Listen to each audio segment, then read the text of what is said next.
Hey guys, welcome back to FACEIT TV. We have finished our matches tonight, but it is time for the AMA portion. The Razorcoms AMA, and also there's some kind of knife thing going on. Oh, maybe we should quickly. Oh no, we can't show the knife right now. But hey, it's a flip knife blue steel, which we will be doing a raffle for. So I think the spammy command can be !Razorcoms to win the flip knife. So that will run until the end of the questions, and then we will pick a winner. That will be open to everybody. We've done a subscriber knife today, so this one will be open to all. Good luck. We will also do, for the best question on Razorcoms, we will do a 3-case opening. This will be a short AMA. Again, we are flying to Kiev early tomorrow, so we need to go and get some beauty sleep. Yeah, I'll just do that there, Dan. So there we go. It'll be a short one, so I'd say about 10 minutes. We'll just kind of fire through a few of your questions today, do the best we can. Producer Reese will ask the questions. Ready when you are. There's a pretty clear top 6 to 8 right now with the teams. Who are your favourite up-and-coming teams? LGB and Penta. I like how aggressive Penta are. They're like mad aggressive. Actually, lots of Germans I generally play against are just extremely aggressive. We actually played against Spiddy and Legia on FACEIT the other day, and it went into quadruple overtime, and we won 36-33, which was quite amusing. But for me, I would say up and coming teams. I would say flip side. I would say they're still an up and coming team because of how new their roster is, and I think their roster is very unique in the sense that they have a financial problem, basically a dilemma. Maybe not a problem, but like a dilemma. Their team's almost algebra, to be honest with you, because it's like optimally they play with 2 ops. But we've seen in recent matches with Flipside that teams will literally hard counter them and just destroy their economy, so they can't play 2 ops. So the question is, what do they do then when they don't have those 2 ops? You see well that it's the primary opper, for example, but it goes deeper than that. On Mirage, for example, you see well that it plays CPL, simple plays short with the op. But when they can't afford that, what happens? There's a lot of dynamic in that team, and I think there's a number of things they could potentially do with regards to how they play around the economy. But then you have to practice all these different dynamics, and I think that's a very hard thing to get right. So I'm curious to see how that will play out over time. So I'd say that would be one of them. I would say Penta, they did quite good at Katowice, but Troubley has already parted ways with the team for whatever reason. So they're essentially only 4 players at the moment, so I don't know if I could put them on my list, as their roster is a bit turbulent. So who knows what identity they will have once they get a new 5th. So I think I'll leave it at Flipside, simply because I can't think of anybody else right now, Dan. Well, I mean, LGB for me is pretty clear, because not only did they just pick up Michael, and we know that Michael is a great player, although there is going to be the issue of communication there, because do they switch? Well, I imagine they'll probably switch from Norwegian to English. I very much doubt it's a similar situation where, for example, with like Ali, where he's like, well, we kind of learned some Swedish in school. I can understand you, but I have to communicate in English, and sometimes you communicate to me in English, and everyone understands English. Well, they can't exactly switch the entire team to English. I very much doubt Michael Eddy understands Norwegian. I very much doubt that. Either way, as far as their team goes, we've seen amazing clutch stuff from them. We see that their problem tends to be around skill more than execution, and skill and execution more are the biggest issues for them. As far as their strategy and understanding of tactics goes, they're really, really good. So I'm going to say LGB for sure. I mean, everyone knows, I've been talking a lot about them, and they showed obviously some of what they can do at Katowice. They did a really good job, actually. They didn't make out the group. Funnily enough, they were in the group with Penta as well, I do believe. So Penta managed to get eke it out over them. So those are the 2 most exciting teams who are up and comers who aren't already established or aren't formulated of established players already. I'd say Keed as well. Keeda, yeah, Keeda are interesting, yeah.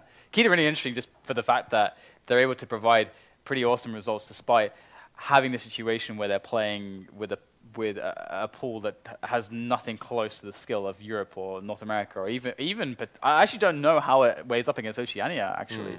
They must have more teams, I would imagine. Yeah, no, in fact, I know that they have a bigger scene. It's a much bigger region, but...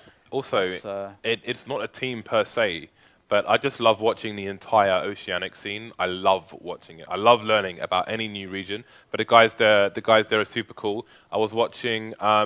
There's a channel on Twitch which is called Team Down TV, and I think they have two channels, Team Down TV and Team Down TV 1. And you should subscribe to them. They've got really good casters as well. There's a caster whose name I can't remember, but he was making references to Darth Vader and stuff. So he's a man after my own heart. So I quite like tuning into those guys.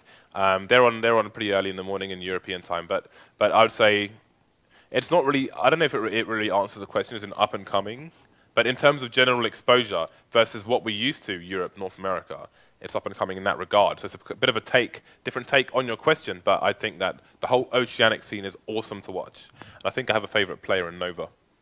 Okay. As well. All right. Well, let's jump on to the next question then. As I think this one will be a little bit more normal ones. We usually go for like almost an hour. Yeah. We do have to catch a plane early tomorrow, so. Do you feel Valve should focus on balancing the top tier or the entire game?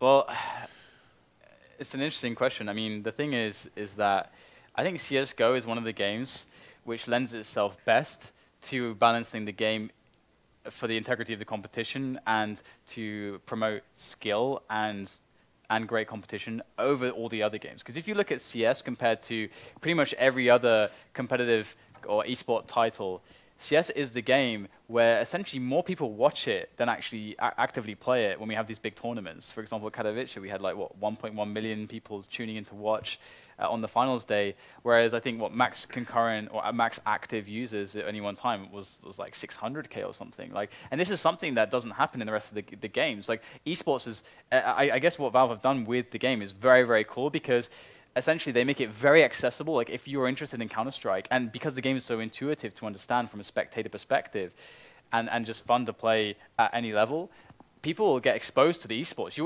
Even like every casual is almost instantly exposed to esports because of the way they've set everything up and because of the way the betting works, because of the way that the Fantasy League works, or the way to invest people. So I actually feel like it's of everyone's interest to have the best pro scene. Whereas if you look at a game like League of Legends, for example, they have what, like probably something in the region of like 50 million active users every month. However, on the big majors, they've got something like similar-ish numbers to like the 1.1 million at Kapadia, like between 1 and 3 million. So they have a much lower percentage of people who actually play the game and care about esports. So I think we're in a really good position in that sense. So I would say that CSGO is the one exception game where I think that they should focus on making the integrity of the competition and the skill level as high as possible. Yeah, in my opinion, I basically agree with what Dan is saying. For example, I think the most telling example is you go play matchmaking, right? And you play Mirage.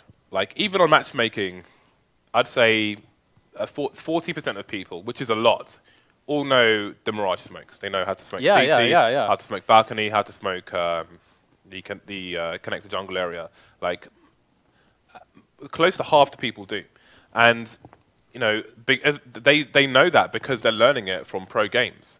Essentially, that's where they're getting these strats from. And I feel like, for me, there isn't a difference. At least in Counter-Strike, there isn't a difference between the two things you're saying: top tier balance and overall balance. I think it's a case of things being correct and people learning to play correctly. For example, the scout should not jump and kill people. That is counterintuitive and kind of it's game breaking essentially. If you look at Tech 9, the running accuracy is too much. That's not the way the game is supposed to be played. So for me, it's about playing the game correctly, and you know, the esports is basically a platform where people can learn to play the game correctly in that regard. You know, there are other things about balance and how things change from here to there, but I think for the most part, we're still in a case where we just need to fix things. So I think it's not top tier or overall balance. It's just kind of correct balance, as far as I'm concerned. Yeah, I mean, to like just briefly expand on that, if we're talking about jumping scout, I mean, like when James is like saying correct way to play the game, like don't take it in the way that can almost, from some perspectives, sound like kind of snobby. Oh, well, you should play the game this way. When someone says, oh, I'll just play to win, because what we're talking about here is the fact that you have this element of, let's say, positioning, which is like really important in Counter-Strike. And by having certain things like this where you're on like the lower level, let's say, that sacrifice in giving up a good position, you still have a bad position, but because your gun can suddenly do this stuff like these jump shots, you actually have an advantage over someone who's actually fought for like a good position, let's say. And I think the easiest example of this, and I'm sure all of you can relate, is let's say you're playing the random matchmaking game and you're getting the bomb down on something on the A bomb site on Dust 2, and it's very hard fought, very hard won. You're getting that bomb down, and some guy's just jumping up and down with an M4, spraying. And Edren recently released a video just to demonstrate how consistent it is to actually hit people on those ranges with jumping up and down with a rifle. That's actually ridiculous because that, of course, you can see how that kind of makes the game quality a little bit worse. Because instead of having a clutch situation, you've got a guy jumping up and down, just spraying a weapon, so it's about quality, it's about integrity of what. Yeah, it's about game theory, and the things like that are not part of game theory. They're just an anomaly. It's like a tumor on the game, and the tumor needs to get cut off. All right, let's move on to the next one with that. Leaving that there.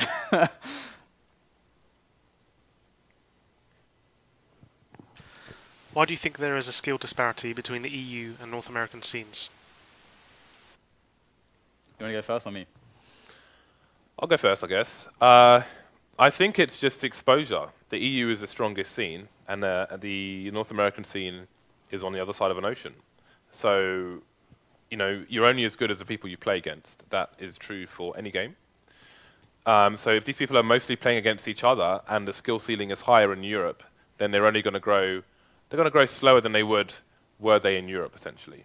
Simple as that. You can come and you can boot camp in Europe for a few weeks, but these guys are playing each other almost every day at the moment because there's oversaturation with leagues and tournaments being announced every other week. There's oversaturation. These guys are playing each other pretty much every day, every week. Whereas someone comes over for a boot camp, they might play each other. These guys, I don't know, 3 times in 5 days over 1, 2, maybe 3 weeks, and then go back home. That's that versus this.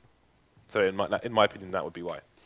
So my take on it is if you kind of expand your look at the history of Counter-Strike, and if you look right now at who some of the the best players and the best teams, a lot of them have been around forever. Like a lot of them have been playing since the very early days of Source and been very top consistently through that period and the 1.6 period. They've been top players. A huge quantity of the top players now in Go have been either 1.6 pros in the past or Source pros in the past. Now, if we go back and look at the history, for example, of how esports has actually has gone up and down over time based on different factors, North America was always the one that took the biggest hit because what would happen is, first of all, in 1.6 and Source, the netcode was much, much worse than it is in CSGO. So they had actually a big issue, in fact, in the fact that playing across these huge regions and even different time zones within their own continent created a lot of issues for them to have consistency behind actually playing esports. We had the credit crunch and so on and so forth, which made loads of sponsors pull out loads of tournaments. Esports was very unstable. However, because Europe was always so easy to play, and it was always so easy, like all the players just stuck together and they had the ability to just keep playing. They could keep playing tournaments. There was so many tournaments for them to play, and so they could keep their careers going. So it was not only hard to play in North America, there was just less going on. So it's less incentive to actually become a professional player. And also, I think it's partly like cultural issues as well. Like for example, in the UK, why do we not have any pro players really floating around the UK on top level teams? Well, I think part of it you can put down to it being a cultural issue. They go up and like for example in Sweden, people love esports. Becoming a professional esports player, that's completely socially acceptable, and it always has been. There's almost no pressure there, or very limited pressure there. So I think North America generally has had harder or more significant issues in the past, just maintaining a select group of pro players, because it happened in Quake as well. In Quake, it was the same thing. You got a pocket of guys who have been playing for like over a decade at pro level, and they've been able to stick around, but it's been too hard for newcomers to access the scene because of all the stuff that's happened around the game. But finally, we have good netcode. We've got infrastructure. We've got Twitch. We've got a centralized way to display the game. We've got more sponsors interested. We've got business models that actually work and thrive in esports now. Stuff is happening, people. So it will happen, I think. I think North America is going to actually get really strong in the next couple of years, and the rest of the world as well. So that's my take on it. Okay, I think we have the last question coming in from producer Reese, so let's have a look. Let's have a butcher's. Oh, he's saying that was the last question. Okay, fair enough. All right. Okay. All right, so I think it's time to pick a winner and open some cases and close the raffle for the knife as well. So all the things going on. The winner of the raffle for the knife will be XNeatX. Okay. And for the case openings is Stormform. Okay, so Stormform from Razor Comps. We're going to open some cases. I think, though, we need to choose what cases to open, Dan. Chroma. Chroma? Chroma. He's What, triple chroma? He's going to get the chroma. We don't have many of those either. We only have like 4 of those, I can see. Yeah, we have 4. Okay, Yeah, so chroma it is. Dan has spoken. Yeah, I like the chroma cases. He gets a knife, though. I'm taking it. I'm not going to do that. I'm going to do that to you. Okay, 3 chroma cases for Mr. Stormform. We've got 4, though. Mr. or Mrs. Should we just do 4? We've got 4. Maybe we left with 1. What do we do with the 1? Okay, here we go. Oh, it's the M249. System crap. I'm tired of this, James. I'm tired of these terrible case openings. Less than stellar items. Okay. The Scar. We've had like. Okay. It's such a momentum killer, isn't it? I know. It's just it's brutal. Volvo is trolling us pretty hardcore. Okay, last. Is this the last one, or are we doing the all 4? Oh, well, let's see what comes up first. All right. Okay, let's do one more. This is disgraceful. It's horrendous. You're getting special treatment. You're getting number 4. This is unprecedented so far in our case openings. Number 4. The last chroma case. Please, Gaben. In our inventory. Please. Is going. Give me a T-Virus knife. Oh no! What is this? This is unacceptable. Well, Mr. Stormform, we tried. We tried. We tried and we failed. And that's going to be that. All right, guys. All right, guys. Okay, thank you so much for watching tonight. Remember to check out Vulcan.com and check out their Fantasy League and get yourself on some of the, if you're not sure about it, if you just want to test out how it works, just try some of the free entry ones, and they will match your deposit up to $2,000 with the promo code FACEIT if you want to start actually getting those higher prize pools. But otherwise, that is all from me and James for now. We are going to be off on a plane to Kiev tomorrow morning to cast a Star Series, which we've been casting all season long, so it's going to be really exciting to be a part of that, and we'll see you on for that. But, well, have a great night, and we'll see you when we see you.